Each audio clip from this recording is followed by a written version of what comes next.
Welcome to Ummakka చేతి వంట. ఈ రోజు నేను మీకు చూపించబోయే రెసిపీ ఎక్సలెంట్ రెసిపీ అండి. మా పెద్దక్క చేస్తుంది. మనకు ప్రతిరోజు ప్రతి ఇంట్లో ఉండేదే అండి ఆ రెసిపీ. యాక్చువల్గా కొంచెం డిఫరెంట్గా, కొంచెం టేస్టీగా చేస్తున్నాను నేను ఈరోజు.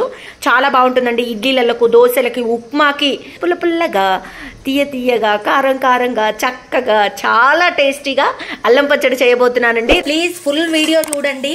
ఎలా చేస్తున్నాను, ఏంటి, ఎంతసేపు ఉంటుంది అనేది మీరు చూస్తేనే కదా తర్వాత మీరు ఎలా చేయాలి అని తెలిసేది. ఇప్పుడు మనం రెసిపీలోకి వెళ్ళిపోదామా? అల్లం పచ్చడ ఏమేస్తున్నావు? బటర్. ఓకే. మా పెద్దక్కండి అల్లం పచ్చడి చేపిస్తున్నా మా పెద్దక్కతో. ఈ అల్లాన్ని బటర్లో వేయించాలి. అవునా? ఇంత కప్పు తీసుకోవాలా? కప్పు. అది కొలతలు ఉంటుందా అక్క? కొలతలు ఉంటుంది. బటర్ లేకపోతే నెయ్యి కూడా వేసుకోవచ్చు. పచ్చి వాసన పోయేదాకా వేపాలి. అందులోనే సేమ్ అదే కప్పు వేసినాం, ఎల్లిపాయలు వేసినాం. సేమ్ అందులోనే వేయించాలా? వేయించి చల్లారాక మిక్సీ పట్టాలి. అంటే కొలత అండి కరెక్ట్గా అన్ని మిక్సీ జార్లో వేసేస్తుందండి. హాఫ్ కప్ ఉప్పు అండి, అన్ని సేమ్ కప్పుతో చేసుకోవాలి. నేనే తురిమాను ఫ్రెండ్స్.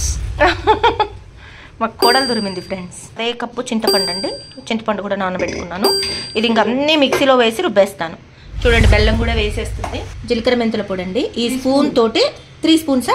కప్పు అల్లం, కప్పు వెల్లిపాయ, కప్పు చింతపండు, కప్పు బెల్లం, కప్పటి కారం, ఉప్పు సగం కప్పు, జీలకర్ర మెంతుల పొడి ఒక 3 స్పూన్లు. 3 స్పూన్లు, టీ స్పూన్ తో 3 స్పూన్లు వేయాలి. వేసి మిక్సీ పెట్టాలి. పట్టి పోపు వేసుకోవాలి. అంతేనా? పోపు కూడా చూపిస్తా ఫ్రెండ్స్. ఆయిల్ పోసా, పావులు పోసిన, 3 పావులు. మా అక్కకి ఫస్ట్ ఇవ్వండి వీడియో తీసేటప్పుడు వంట చేయడం. నాకు రాదే వద్దే అనింది, కానీ ఏం పర్వాలేదు, నువ్వు మాట్లాడాలితే అని చెప్పాను. మినప్పప్పు, శనగపప్పు తాలింపు చేసుకోవాలి. జీలకర్ర ఆవాలు. ఏంటక్కవే? జీలకర్ర ఆవాలు, ఎండుమిర్చి, 2 మిర్చి, కొంచెం శనగపప్పు వేసిందండి, కొంచెం మినపప్పు వేసింది, జీలకర్ర ఆవాలు వేసింది, మళ్ళీ ఒక 4 ఎండుమిర్చి వేసింది అందులో పోపు కోసం అని. చిటపటలాడుతుంది. కరివేపాకు చాలా, కొంచెం ఇంగు వేసేయాలండి. ఇంకా అందులో ఇంగు వేసేస్తుంది. కొంచెం పసుపు. ఓకే. చాలా స్మెల్ వస్తుందండి. ఇప్పుడిప్పుడే తినేయాలి అనిపిస్తుంది. కొంచెం పసుపు.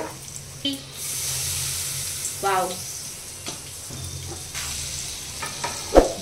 రెడీ అల్లం పచ్చడి రెడీ.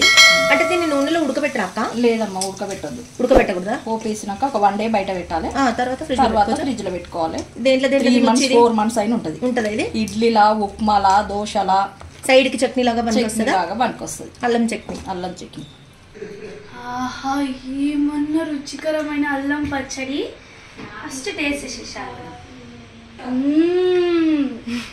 సూపర్ అంటే మీరు కూడా తప్పకసారి ట్రై చేయాలి. మార్నింగ్ నేను కూడా దోశలు వేసుకొని విత్ అల్లం పచ్చడి, ఏమైనా కాంబినేషన్. నవ్వుతో నా భవిష్యత్. మీరు కనుక ట్రై చేసి కామెంట్ లో పెట్టండి. ట్రై చేస్తే తప్పకసారి ఒక్క ఛానల్ ని ఫాలో అవుతారు. ఓకే, కోసం మా ఛానల్ ని షేర్ చేయండి, లైక్ చేయండి, సబ్స్క్రైబ్ చేసుకోండి. ఫైనల్ గా గంట కొట్టడం మాత్రం మర్చిపోగా